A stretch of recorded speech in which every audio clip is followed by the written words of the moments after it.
எல்லாருக்கும் வணக்கம்.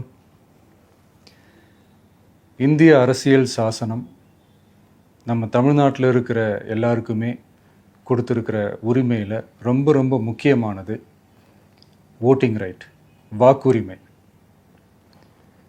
ஒரு மனுஷன் உயிரோடு இருக்கான்றதுக்கு அடையாளமாக இருக்கிறதுல அவனோட ஓட்டுரிமை ரொம்ப முக்கியம்.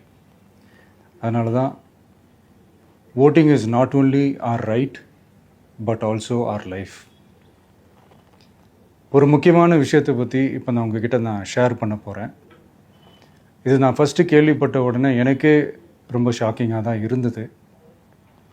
இப்போ நான் பேசிகிட்டு இருக்கிற இந்த நேரத்தில் தமிழ்நாட்டில் இருக்கிற நம்ம யாருக்குமே ஓட்டு போடுற உரிமையே இல்லைன்னு சொன்னால் நம்புவீங்களா? நான் நீங்கள் உட்பட யாருக்குமே அது இல்லை. நான் பயமுறுத்துறேன்னு நினைக்காதீங்க, அதுதான் நிஜமும் கூட. கொஞ்சம் ஏமாந்தால் நம்மளை மாதிரியே இன்னும் லட்சக்கணக்கான பேருக்கும் இதே நிலைமை தான். ஓட்டு போடுற அந்த உரிமையே இல்லாத மாதிரி ஒரு நிலைமை வந்தாலும் வரலாம். இதுக்கு மெயின் ரீசன் அந்த எஸ்ஐஆர், ஸ்பெஷல் இன்டென்சிவ் ரிவிஷன், சிறப்பு தீவிர திருத்தம். இப்போது இந்த எஸ்ஐஆர் நம்ம தமிழ்நாட்டில் எப்படி ஒர்க் ஆக போகுது? கடந்த ஜனவரி மாதம் எடுத்த அந்த கணக்கெடுப்பில் 6,36,00,000 வாக்காளர்கள் நம்ம தமிழ்நாட்டில் இருக்கிறாங்க. ஆனால் அவங்க யாருக்குமே இந்த ஓட்டு போடுற உரிமையே இல்லை. அந்த பிஎல்ஓன்னு சொல்லுவாங்க, பூத் லெவல் ஆஃபீஸர்ஸ், வாக்குச்சாவடி நிலை அலுவலர். அவங்க தான் வீடு வீடாக போய் அந்த ஃபார்மை கொடுப்பாங்க. அதை நம்ம ஃபில்அப் பண்ணி கொடுக்கணும். அதை தேர்தல் ஆணையம் அதை எடுத்துகிட்டு போய் அதை ஸ்க்ரூட்டினைஸ் பண்ணி அது எல்லாமே கரெக்டாக இருக்கான்னு செக் பண்ணி பார்த்ததுக்கப்புறம் அந்த வாக்காளர் பட்டியலை வெளியிடுவாங்க. அந்த வாக்காளர் பட்டியலில் நம்ம பேர் இருக்கணும், அப்போ தான் நம்மளால் ஓட்டு போட முடியும். அந்த புது பட்டியல் வர்ற வரைக்கும் நம்ம வாக்காளர்களான்றது அது உறுதியே செய்ய முடியாது. இன்கேஸ் அந்த புது பட்டியலில் நம்ம பேர் இல்லைன்னா அது ஒரு தனி ப்ராசஸ், அது ஒரு தனி ஃபார்ம், அது ஒரு தனி கிளைம்ன்ற மாதிரி அது ஒரு வேறு வேலை. ஸோ இந்த மாதிரி நிறையா சிரமங்கள் குழப்பங்கள் இருக்கிறதுனால மக்களுக்கு இது மேலே ஒரு கன்ஃபியூஷன் ஒன்று இருக்குது. இது என்ன வெரிஃபிகேஷனா இல்லை ஒரு மறைமுக ரீரெஜிஸ்ட்ரேஷனா இல்லை இது ஒரு நியூ ரெஜிஸ்ட்ரேஷன் மாதிரியே தானா அப்படின்ற மாதிரி நிறைய கன்ஃபியூஷன் இருக்குது. அவங்க செய்ய வேண்டியதெல்லாம் ஒன்று தான். இந்த மாதிரி வீடு வீடாக போய் அந்த என்யூமரேஷன் ஃபார்ம் நம்ம ஃபில்அப் பண்ணி கொடுக்கும்போது அதுக்கான அக்னாலேஜ்மெண்ட்டை அந்த பிஎல்ஓ அந்த ஆஃபீஸர்கிட்ட இருந்து நீங்கள் வாங்கிக்கணும். அது ரொம்ப ரொம்ப முக்கியம். இது நான் சொல்கிறது வாக்காளர் பட்டியலில் ஆல்ரெடி உங்கள் பேர் இருக்கிறவங்களுக்கு நான் சொல்கிறேன். இப்போ புது வாக்காளர்கள், ஃபஸ்ட் டைம் ஓட்டர்ஸ், அவங்களுக்கு ஃபார்ம் 6ன்னு ஒன்று இருக்குது. அதை நீங்கள் ஃபில்அப் பண்ணி நீங்கள் உங்கள் ஏரியாவில் இருக்கிற சம்மந்தப்பட்ட அந்த உங்கள் அலுவலகத்தில் நீங்கள் டைரெக்டாகவும் சப்மிட் பண்ணலாம், இல்லை நீங்கள் ஆன்லைன்லேயும் சப்மிட் பண்ணலாம். அப்படி ஆன்லைனில் நீங்கள் சப்மிட் பண்ணிங்கன்னா அதுக்கான ஸ்க்ரீன்ஷாட்டை எடுத்து வச்சுக்கோங்க. ஃபோனில் மெசேஜ் வரும், அதை சேவ் பண்ணி வச்சுக்கோங்க. அப்ராடில் இருக்கிறவங்க கூட அந்த எஸ்ஐஆர் ஃபார்மை டவுன்லோட் பண்ணி நீங்கள் அதை ஃபில்அப் பண்ணி சப்மிட் பண்ணலாம். அதுக்கான அக்னாலேஜ்மெண்ட்டை வாங்கி வச்சுக்கோங்க. ரொம்ப முக்கியமாக உங்களோட பிஎல்ஓ அந்த ஆஃபீஸர் யாருன்னு தெரிஞ்சு வச்சுக்கோங்க. இந்த தேர்தல் ஆணையம் அந்த வெப்சைட்டில் போனீங்கன்னா அந்த பர்டிகுலர் பிஎல்ஓ ஆஃபீஸரோட ஃபோன் நம்பர் கூட நீங்கள் எடுத்து வச்சுக்கலாம். இன்கேஸ் உங்களை யாரையும் ரீச் பண்ணலை இல்லை உங்களுக்கு அந்த ஃபார்ம் கிடைக்கல அப்படின்னா நீங்கள் அவரை காண்டாக்ட் பண்ணி அந்த ஃபார்மை வாங்கி நீங்கள் ஃபில்அப் பண்ணி நீங்கள் சப்மிட் பண்ணலாம். ரொம்ப முக்கியமாக அதுக்கான அக்னாலேஜ்மெண்ட்டை வாங்கி வச்சுக்கோங்க. இது எல்லாமே சரியாக செஞ்சாலும் இந்த எஸ்ஐஆர் மேலே சில டவுட்ஸ் இருக்குது. அது என்னென்னா, இந்த 6,36,00,000 வாக்காளர்களுக்கு ஒருத்தர் விடாமல் இந்த ஒரே மாதத்துக்குள்ளே எப்படி எல்லாருக்குமே அந்த ஃபார்ம் போய் ரீச் ஆகும்? ஒன்று. ரெண்டாவது, நீங்கள் வரும்போது வீட்டை பூட்டிட்டு வேலைக்கு போயிட்டு என்ன பண்ணுறது? இப்போ நீங்கள் வருவீங்கன்றதுக்காக வேலையெல்லாம் விட்டுட்டு வீட்டுக்குள்ளேயே உட்காந்துட்ருக்கணுமா? ஸோ இதில் மெயினாக பாதிக்கப்பட போகிறது உழைக்கிற மக்கள், ஏழைகள், வேலைக்கு போகிற பெண்கள். இவங்களுக்கு யார் கரெக்டான அந்த பதில் சொல்ல போகிறது? ஒரு நியாயமான எஸ்ஐஆர்னா என்ன நடக்கணும்? இப்போது இறந்து போனவங்களை மார்க் பண்ணி அதுலேருந்து டிலீட் பண்ணணும்.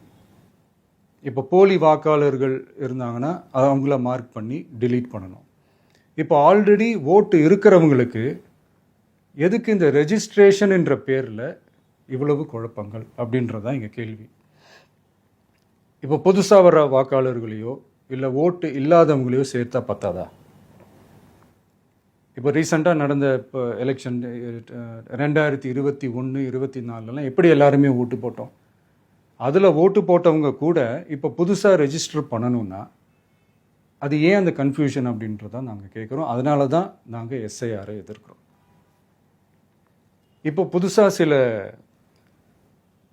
கம்ப்ளைண்ட்ஸ்லாம் வர ஆரம்பிக்குது. அது என்னென்னா முக்கியமாக நம்மளுடைய டிவிகே தோழர்களுக்கு அந்த ஃபார்ம் கிடைக்க மாட்டேங்குது, கொடுக்க மாட்டேன்றாங்க அப்படின்ற சில கம்ப்ளைண்ட்ஸ்.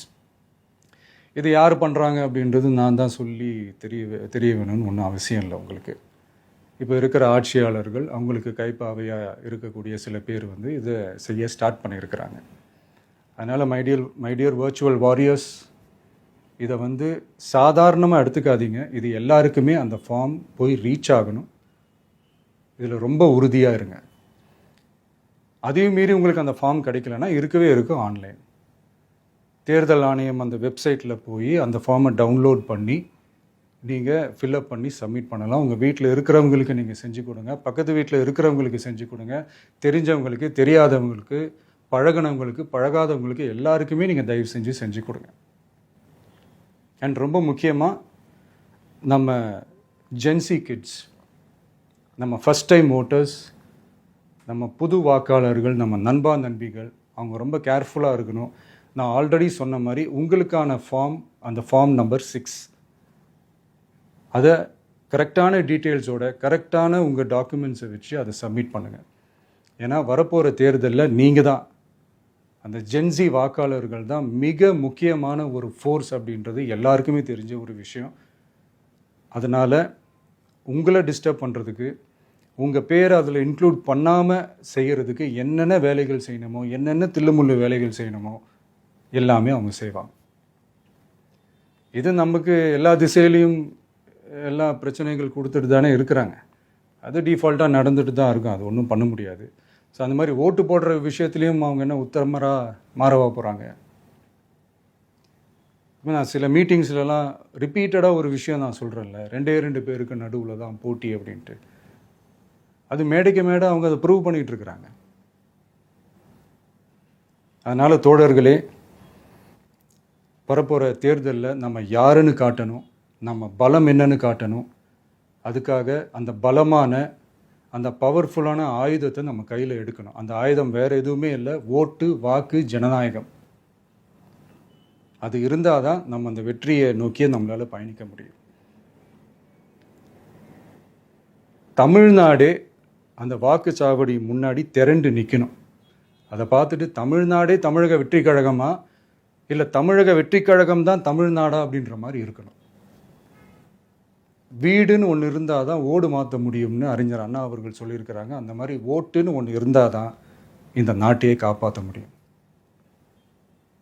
அப்புறம் இன்னொரு முக்கியமான விஷயம், அந்த எனிமரேஷன் ஃபார்ம் நீங்கள் ஆன்லைனில் நீங்கள் ஃபில்அப் பண்ணும்போது அதில் ஒரு சில ப்ராப்ளம்ஸ் வர்றதுக்கு வாய்ப்பு இருக்குது. அது உங்களுடைய ஓட்டர் ஐடியில் இருக்கிற உங்கள் பேரும் ஆதார் கார்டில் இருக்கிற பேரும் அந்த ஸ்பெல்லிங், இனிஷியல்ஸ் எல்லாமே ஒரே மாதிரி இருந்தால் தான் அது அக்செப்ட் ஆகும், இல்லைன்னா அக்செப்ட் ஆகாது. அது கொஞ்சம் கேர்ஃபுல்லாக பண்ணுங்கள். அது கொஞ்சம் யூசர் ஃப்ரெண்ட்லியாக இருக்கலாமேன்னு கேட்டதுக்கு அதெல்லாம் முடியாது, அதுக்கெல்லாம் வாய்ப்பு இல்லை, அதுக்கெல்லாம் ஆளுங்க இல்லை, பண்ண முடியாதுன்னு ரிப்ளை பண்ணிட்டாங்க.